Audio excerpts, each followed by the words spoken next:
안녕하십니까. 한문학 강좌 TV를 맡은 한의사 이한영입니다. 예, 반갑습니다. 자, 이번 시간도 계속해서 우리가 어떻게 보면은 그 상충에 관한 변증이죠. 계지의 중요성을 우리가 사실 계지탕의 정문에서보다 이와 같은 어떤 사례를 통해 가지고 계지탕의 어떤 그 활용 범위를 넓힐 수 있다는 거, 이것을 우리가 한번 알아보겠습니다. 우리가 계지를 배우게 되면은 계지에 따라서 그와 이제 유사한 종류의 그 약들을 얼마만큼 활용할 수가 있는가를 자연스럽게 알게 됩니다. 이 조문도 아주 재밌는 조문이에요. 자, 잠깐만요. 아이고, 아이고, 오늘 좀 추워서. 자, 소침, 그야말로 이제 침에다 그 불을 달구어서 그 땀을 흘리게 하였다, 이렇게 했는데, 여러분 이게 여러분 침에다가 진짜 이게 불을 달구어서 땀을 흘릴 수가 있을까? 정말로 그렇게 현실에 있을, 그렇지 않습니다. 이거는 실질적으로 경험해 본 사람은 이렇게 침에다가 불을 달군다 그래서 땀을 이렇게 흘리진 못해요. 솔직히 얘기해서 땀 나는 게 그렇게 간단한 그 문제는 아니에요. 그러니까 우리가 이 옛날 사람들의 이 소침이 어떤 것을 의미하는지, 그리고 여러분 우리가 가지고 있는 기본적인 그 침에다가 라이터 불을 댄다 그래서 여러분 열 전도가 절대로 안 됩니다. 거의 안 돼요, 여러분. 오히려 그 라이터의 그 불에 의해서 그 피부가 다소 그 뜨거운 감을 느낄 뿐이지, 침에다가, 그리고 침 한 군데에다가 불을 달궜다 그래 가지고서 정말로 그 자극이 되느냐, 그렇지가 않습니다. 이게 함정이에요, 여러분. 우리가 생각하는 것만큼 전도율이 거의 없다는 거. 우리가 지금 사용하고 있는 그러한 그 스테인레스로 만들어진 이 침은 소위 말해서 또 일회용 침이든 아니면은 물론 옛날에 어떤 그 동으로 만든 침 같은 경우는 열 전도율이 있겠죠. 그러나 현대의 침 가지고는 안 된다는 거. 그러니까 여기서 우리가 그냥 이론적으로만 배우고 이 침하고 이렇게 소침하고는 우리가 지금 사용할 수가 없다라고 하는 거. 자, 그래서 땀을 흘렸는데 어쨌든 간에 예전 사람들은 소침으로 사용한다는 것은 땀을 흘리려고 하는 목적이었지만 이런 점도 있어요. 소침은 일반 침보다 자극이 굉장히 강하다는 것. 열 전도율이 있다면은 강자극을 주기 위한 거예요. 그러니까 요즘의 말로 하면은 전침과 같은 거죠. 그렇게 보는 게 조금 더 현실적으로 이해가 된다고 봅니다. 자, 그랬는데 침 맞은 자리에 한사를 입어가지고, 그러니까 외감에 노출되어가지고 핵이 일어나면서 붉게 변했다. 침 자리가 붉게 일어났다는 거예요. 근데 여러분 이게 침 놓는 자리가 우리가 지금 놓는 그 현대 침 가지고도 이런 경우가 종종 있죠. 그 환자가 알러지 반응, 침에 대해서 알러지 반응을 있죠. 그러니까 금속이죠. 그 금속의 알러지 반응을 이렇게 해가지고 침 자리가 약간 벌근, 그러니까 염증 소견이 나타나는 거죠. 염증 소견이, 염증 소견이 있을 수 있다. 이와 같은 경우는 반드시 분돈을 일으키나니, 여러분 이것도 과장법이에요. 반드시 아닙니다. 경우에 따라서 이렇게 해석하는 게 합리적인 해석이라고 봅니다. 경우에 따라서 분돈증을 나타나는데, 그럼 분돈이 뭐냐? 앞서서도 말씀드렸지만 분동이라는 것은 양자강 하류에서 돌고래가 이렇게 뛰는 것 같은 모습이라고 그랬잖아요. 그죠? 그러니까 배꼽 주위에서 뭔가 이렇게 꿈틀거리는 거예요. 이거를 이렇게 주석으로 이렇게 붙여놓은 것. 이게 정말 중요한 글입니다. 이 분도는 뭐냐? 기가 소복, 배꼽 위를 따라서 심흉 부위까지 상충한다는 거. 뭔가 이렇게 치밀어 오르는 거죠. 요즘 말로는 무엇인가 배꼽에서부터 흉부까지 치밀어 오르는 것이 바로 분돈이다. 그럴 경우 그 핵상, 그 부풀어 오른 침자리에 각각 뜸 한 장씩 더해서 하고 다시 계지탕에다가 계지를 증량해서 주어라. 다시 계지 2냥을 쓴다. 본문에는 이르기를 계지탕에 이제 또 계지를 집어넣는다라고 했으니까 여러분 계지탕에서 계지를 그만큼 증량을 하면은 된다 이런 소리죠.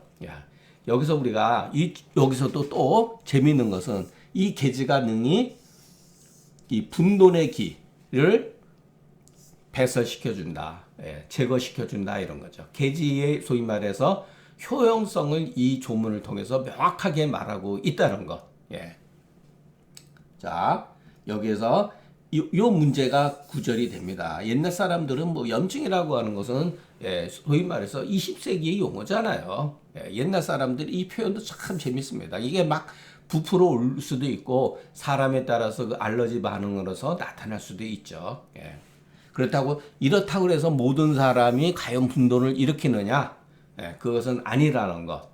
근데 여기 이 조문에서는 마치 그 염증 반응으로 인해 가지고 침자리에 어떻게 그 다시 한 살을 만나 가지고서 거기에 어떠한 그 부풀어 오르 가지고 침자리가 부풀어 오르면서 멀겋게 되는 사람들은 경우는 반드시 분돈을 일으킨다고 하는 것은 참고할 만한 그 가치는 있다고 봅니다. 왜냐하면 옛날 사람은 옛날 방식에 의해서 기록했기 때문에 오늘날 같은 거 상황이 다릅니다. 자, 소침에서 땀을 발아나게 한 뒤에 궤병이 발생한 것과 그 증상과 처방을 비록지라고 하는 것은 준비를 갖추어서 기록함으로써 후세에 전해줬다. 이게 정말 중요한 가치가 있는 거예요, 여러분. 상한론은 아주 작은 분량의 책입니다. 그런데 이렇게 사실적으로 기록했다는 것. 그래서 오늘날 중경서를 읽는데 마치 완연히 분명하게 이러죠.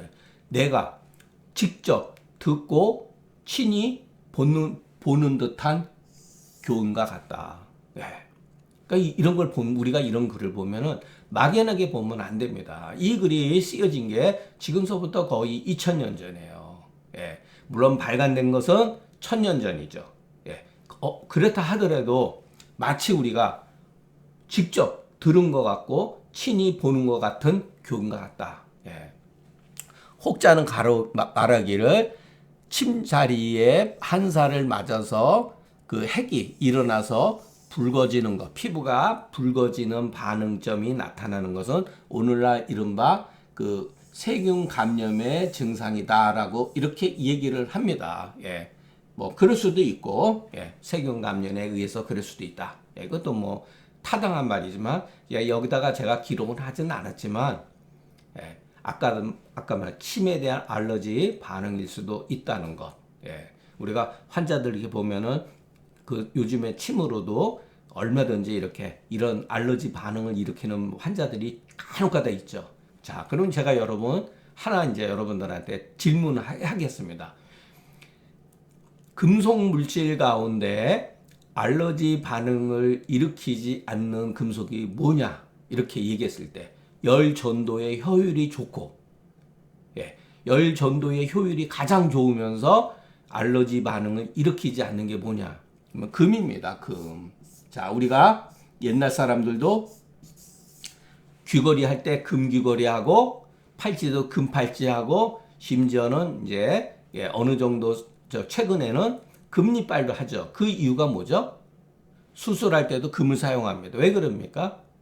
금은 우리 체내에 들어가도 화학적 반응을 잘 일으키지 않는다고 합니다. 다른 금속은 이게 이물질이기 때문에 어떤 그 부패하고 그러는데 금은 부패하지 않고 우리 몸에 다른 어떠한 그 독성을 일으키지 않기 때문에 고대에서부터 금이 얼마나 중요한지 그 가치를 이해하셨으면 좋겠습니다. 그래서 제가 제 선생님한테 그 침을 배울 때 그 침이 뭐냐면은 금이었어요. 금. 근데 순금은 아니고 예, 여기에는 은사, 은으로 만든 거고, 요거는 예, 순금은 아닌데 이거는 이제 제 친구가 여기에 대해서 전문가이기 때문에 예, 관심 있는 분은 저한테 말씀해 주시면 예, 좋겠습니다. 예.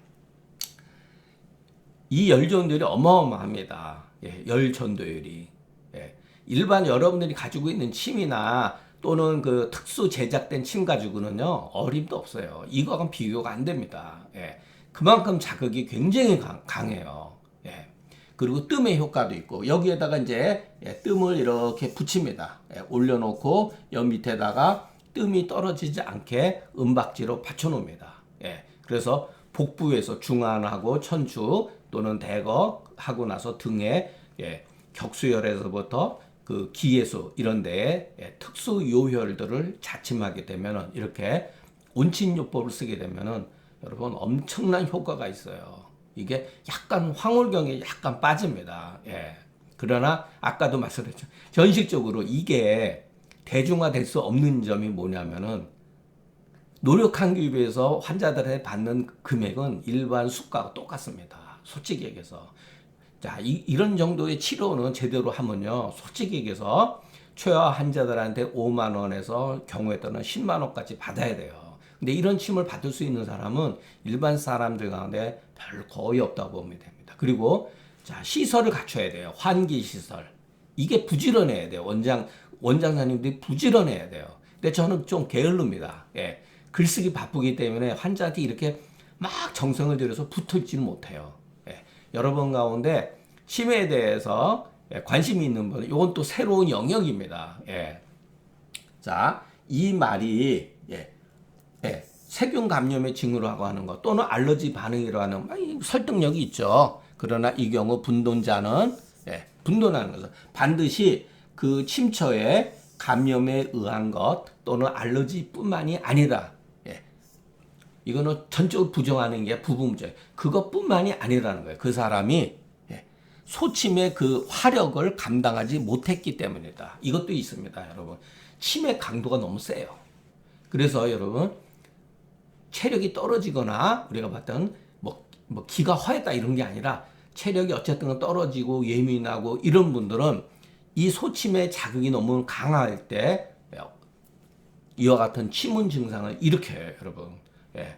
약간 막 번경증이라든가 현운증이라든가 이런 걸 약간 쇼크를 일으킵니다, 이게.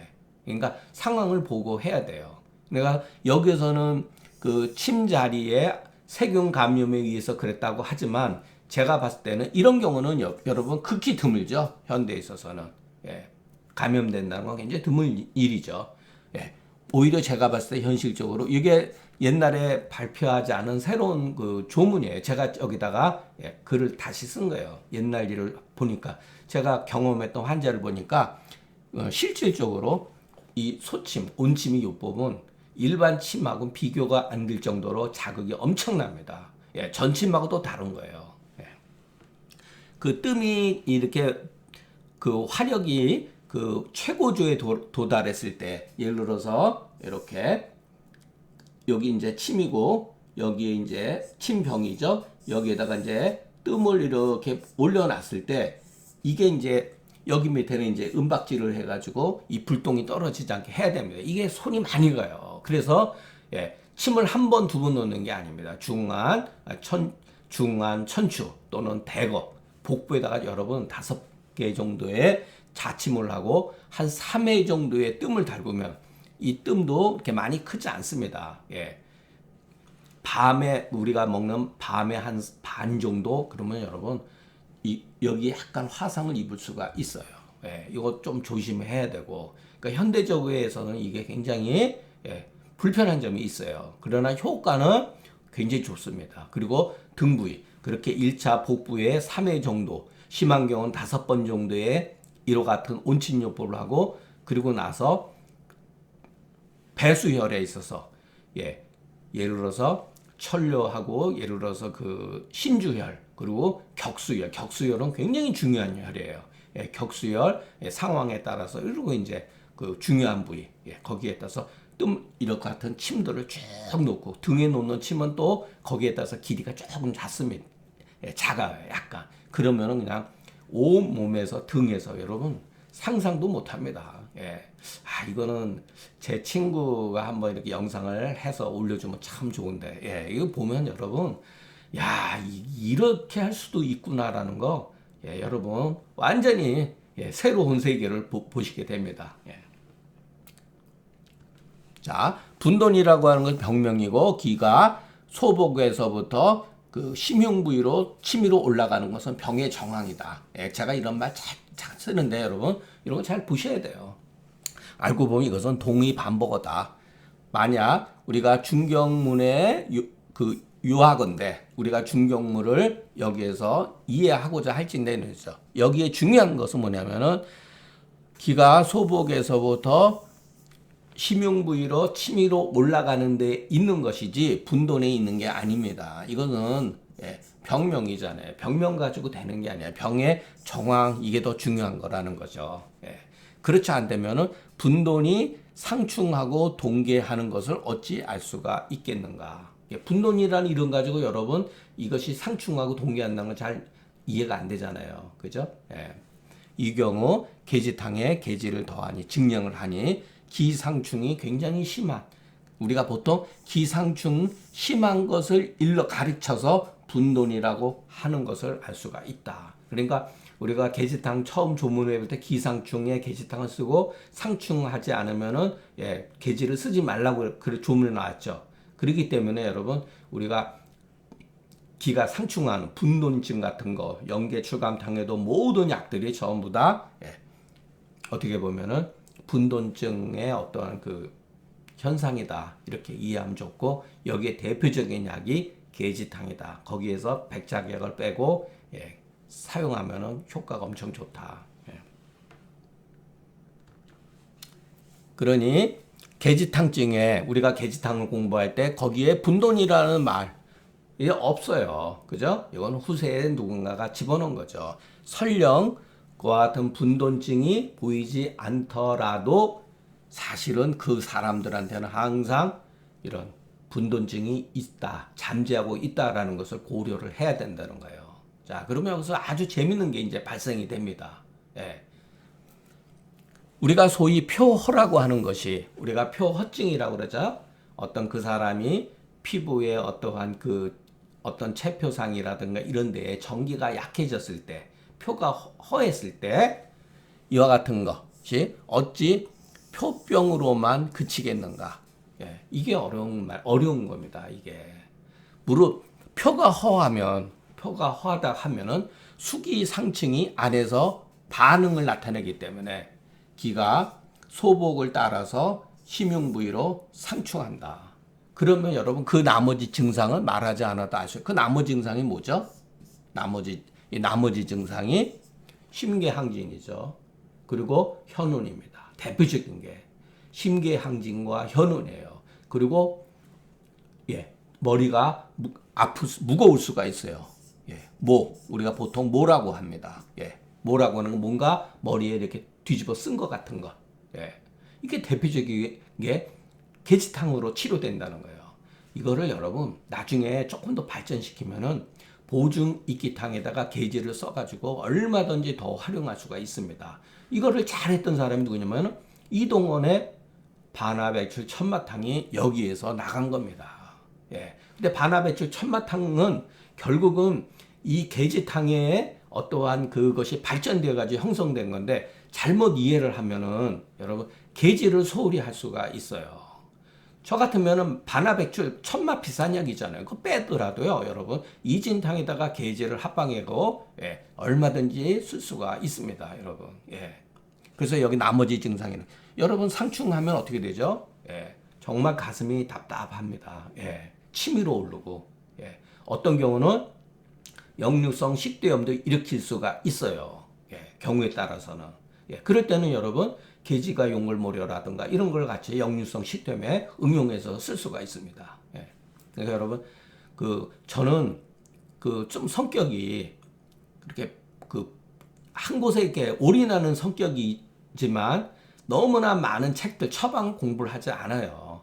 어떠한 기본 원리를 가지고서 응용하는 거에 굉장히 좋아합니다. 성격 자체가. 그리고 원래 우리 동양 학문은 공자가 그랬잖아요. 오도는 이리관지라고. 이것이 여러분 어떠한 그 도덕적인 개념으로 뿐만 아니라 이 자연에 있어서도 원리라고 하는 게 그렇게 많은 원리가 작동되어 있으면요, 여러분 현상은 무너집니다. 이 현상이 일정하게 이렇게 변화를 일으키고 반복되어지는 것은 간단하기 때문에 그런 거예요. 그래서 공자 학문은 우리가 단순히 뭐 논어에만 해당된다고 보시면 안 돼요. 이리관지라는 것은 자연 현상이에요, 여러분. 자연 현상을 알고 보면 뭐예요? 뭐의 변화입니까? 물 에너지와 화 에너지가 변화에 의해 가지고 나타나는 거예요. 여기에 바람도 있고, 여기 바람이 있는 거예요. 수와 화의 어떤 변화에 의해서 그 수화의 진태에 따라서 습이 많을 수도 있고 건조해질 수도 있는 게 그게 바로 풍한서습조와 육기 아닙니까? 그러니까 육기라는 것도 알고 보면은 수와 화의 변화라는 거. 그래서 우리가 이런 글을 볼 때 전부 다 이렇게 서로 불교적으로 말한다면 인과에 의해 가지고 병증이 이렇게 나타나는 걸 알 수가 있어요. 그것을 예를 들어서 증후라는 거 아닌가요? 증후. 증후의 관점에서 보자. 자, 여기에서 또 아주 재밌는 거. 기릭동동은 이 본방으로서 계지가 계탕이죠. 자, 계지탕증에 상충이 아주 심한 것이다. 라고 여겼어요. 이게 합리적인 말이죠. 자, 기릭동동은 이렇게 합리적인 사람이에요. 본방으로서 계지탕증이 있으면서 상충증이 더 심화된 경우에 적용이 되어진다라고 파악했다는 거예요. 그러니까 여러분 우리가 계지탕을 막연하게 생각하시면 절대로 안 된다는 거. 그리고 가금은 뭐라 그랬냐면은 이 엉뚱한 말을 했습니다. 목에 목사가 수기를 껴가지고 심장 부위를 침범했기 때문에 계지탕에 계지를 증량시켜서 간의 기후를 평화롭게 했다. 여러분 이게 이해됩니까? 이게? 청대의 가금은 정말 그 청초의 정말 천재 중에 천재죠. 문학적으로 여러분 엄청나게 뛰어난 사람이에요. 이 기존의 그 한의 학자들 가운데 가금만큼 글을 잘 쓴 사람이 찾아보기 어려울 정도예요. 그리고 상한론 역사에서 정말로 진취적이고 좋은 글을 많이 남겼습니다. 그럼에도 불구하고 이런 식으로 해석을 했다는 거. 왜 갑자기 여기서 목사라고 하는 건 도대체 무엇을 말하는 거죠? 목사가 수기를 끼고서 심장의 부위를 능멸했다 이런 소리예요. 그래서 간기를 잡아줘야 된다. 이게 납득이 갑니까? 그런데 아직도 여러분 이와 같은 류의 해석들이 우리 한의사들은 아무런 무비판적으로 자행하고 있다는 거.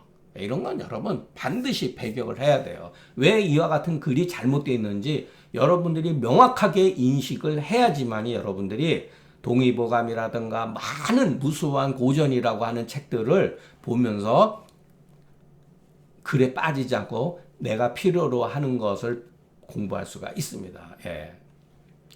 두 사람의 성색이라고 하는 것은 그냥 그 해석이죠. 해석하기 옳고 그름은 변론을 기다리지 않아도 자연히 누가 옳고 그른지 알 수가 있다. 합리적인 것인지 알 수가 있다는 거죠.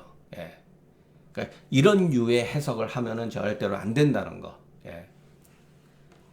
이게 이해가 안 되는 거죠. 또 기릭동동은 예를 들어서 바람과다 해가지고서 수루부지해가지고 심계, 그러니까 정수증이 생겼을 때 어떤 경우 바람과다 상한을 외감에 노출되면서 심하유 수기라든가 정수증이 생겼을 때 심계가 샜을 때 그것은 뭐냐면 땀을 많이 흘리게 되면은 심의 진액이 유출됨으로써 이런 식으로도 해석을 했잖아요. 그러니까 이런 류의 해석은 다 문제가 있습니까? 그러니까 이게 귀에 걸면 귀걸이, 코에 걸면 코걸이가 되는 거예요. 자, 다음 점은 이게 이제 화법으로서 이게 이제 정확하게 어떻게 했는 건지 뭐 알 수가 없습니다. 화법으로서 역치하고 다시 하였는데 일설에는 화하며 이렇게 되었다고 합니다. 그래서 이것으로 인해 가지고서 이것으로 인해서 아이고 죄송합니다. 하고 소침으로 인해서 번조했다. 여기도 분명히 침에다가 불을 달궈 가지고서 번조증이 발생이 된 거예요. 이럴 때는 계지, 감초, 용골, 모르탕으로 치료하라. 그러니까 벌써 그 용골모료라는 약은 여기서 처음 나오죠. 번조증에 쓸 수가 있다. 또는 여러분 이거는 요즘에 말로 하면은 이렇게 진정작용이 있어요. 용골모료는 이 심계항진이 일반적으로 백복이라든가 계지 가지고 진정이 안 될 때 용골모료를 사용한다는 거. 자, 화로 겁박을 한다든가 화로 훈중한다든가 침에다 불을 달궈 가지고서 다 모든 것은 뭐죠? 이것을 해서 탈핵한 후에 땀으로 막 너무 많이 배출하는 거. 여러분 우리가 지난 시간에도 말씀드렸지만 한증막이라든가 무슨 뭐라 그러죠? 그런데 그 여성들이 좀 많이 가는 그런데 그런 데서 땀을 지나치게 많이 흘리는 거. 현대인들은 영양 과다기 때문에 부작용이 뭐 없을 수가 있습니다. 몸도 개운하고 부정적인 것보다는 긍정적인 분명히 많아요. 근데 여러분 옛날 사람을 생각을 해보세요. 옛날 사람 지금보다 훨씬 영양 상태가 좋지 못했다고 생각을 하셔야 돼요. 그런 사람이 땀을 많이 흘렸을 때는 우리가 생각하는 것만큼 단순치가 않다는 거. 그렇기 때문에 번조한 것은 대체적으로 계지탕류로 치료를 하죠. 근데 여러분 생각을 해보세요. 번조는 번열에 의해서 생기는 건데 계지를 쓴다는 게 이게 납득이 갑니까? 쉽지가 않죠. 그래서 전제 조건이 이와 같이 화거, 화훈, 소침으로 인해 가지고서 땀을 많이게 흘리게 한 사람이 번조증이 일어날 때는 그 사람들의 성향을 우리가 알 수가 있다는 거예요. 자, 우리가 알 수가 있는 것은 전부 다 중경의 처방을 보면 계지탕류거든요. 다 계지탕류를 썼어요. 번조증이라든가 번견증 막 놀래는 거. 그 사람은 본래 다소 망향에 빠져 있는 성향이 높다. 비록 그렇다 하더라도 경광, 번조, 분돈의 원인은 여러분 사람마다 다르다. 뭐 제가 상투적으로 쓰는 말이죠. 그렇기 때문에 거기에는 여러분 대화와 학년 사심탕 쓸 수도 있고 어떨 때는 백호탕을 쓸 수도 있고 그렇기 때문에 처방의 기준은 본래 정해진 틀이 없다. 그러니 어찌 반드시 망향의 원인만을 고수할 필요가 있겠는가. 그러니까 우리가 중경의 처방을 기본적으로 하지만 여러분 솔직히 말해서 분돈층에 육미와 팔미환을 얼마든지 쓸 수가 있다는 거. 자, 우리가 백복령이라든가 계지가 수기를 이렇게 진정시키는 작용이 있잖아요. 그리고 이수시키는 작용이 있잖아요. 육미지왕탕이나 팔미지왕토 놀라울 정도로 수기의 변조증을 치료해 준다는 거.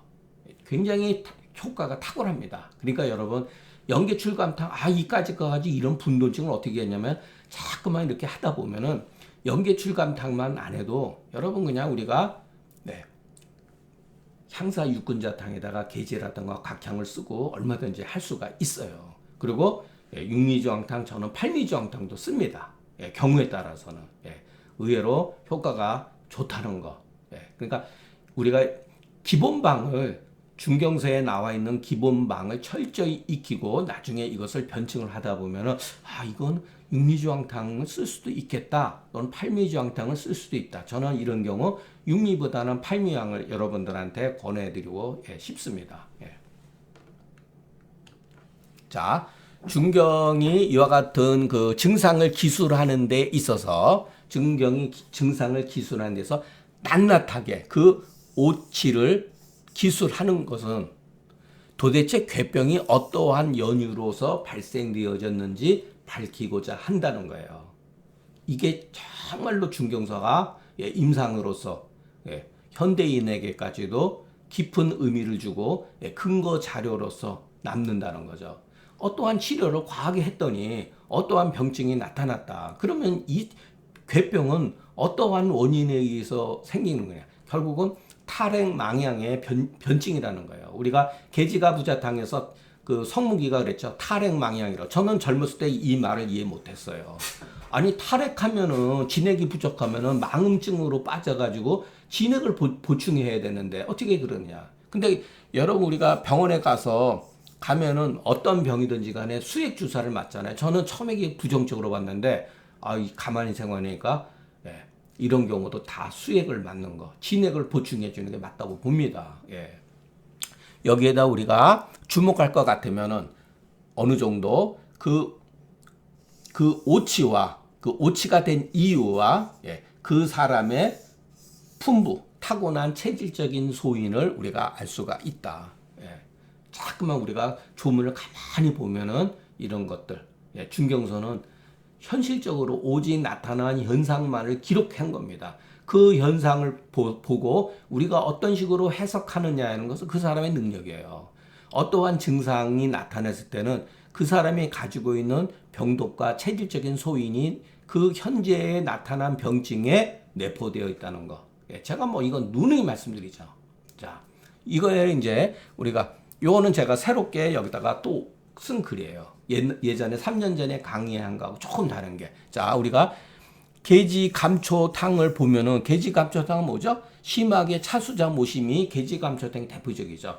정수로 인해 가지고 심화 부위의 정수증으로 인해서 가슴이 막 두근거리고 손을 깍지 끼고 이 심장 부위를 심흉 부위를 이렇게 눌러주는 거. 왜? 요동을 치니까. 그것을 보면은 여러분 계지와 감초가 얼마나 그 진정작용 그리고 상충을 치료하는 것을 알 수가 있죠. 그 이면은 결국은 수기죠. 수기를 다스리는 거죠. 이것으로 논한다면 여기에 동골모료를 처했다고 하는 것은 이 사람이 동기증이 있고 번경이 심하다는 거예요. 이 계지 감초 땅보다 동기라고 하는 건 여러분 벌렁벌렁 가슴이 막 벌렁벌렁 뛰는 것을 요동치는 걸 동기라고 합니다. 도동이라고 또 해요. 심흉 부위에 가슴 부위가 이렇게 뭔가 이렇게 뛰는 거. 심기항진 같은 거죠. 그리고 심기항진하게 되면 어떻게 되죠? 사람이 번경하게 됩니다. 정신이 약간 혼미해져요. 그리고 또 이런 경우도 있어요. 이거는 이제 금계유략에 나오는 거죠. 실정. 그러니까 그 몽정 같은 것. 유정이라고도 하죠. 남자가 예를 들어서 정액이 자기도 모르게 유실되어지고 땀을 흘리는 경우 얘도 용골모료를 쓴다는 거. 이게 이게 무슨 약이에 이렇게 쓸까 그러지만 여러분 충분히 이것은 고려해 볼 필요가 있습니다. 무조건 육미조항탕만 이럴 때 쓸 게 아니라 이런 거 용골모료 쓸 수가 있다는 거. 자.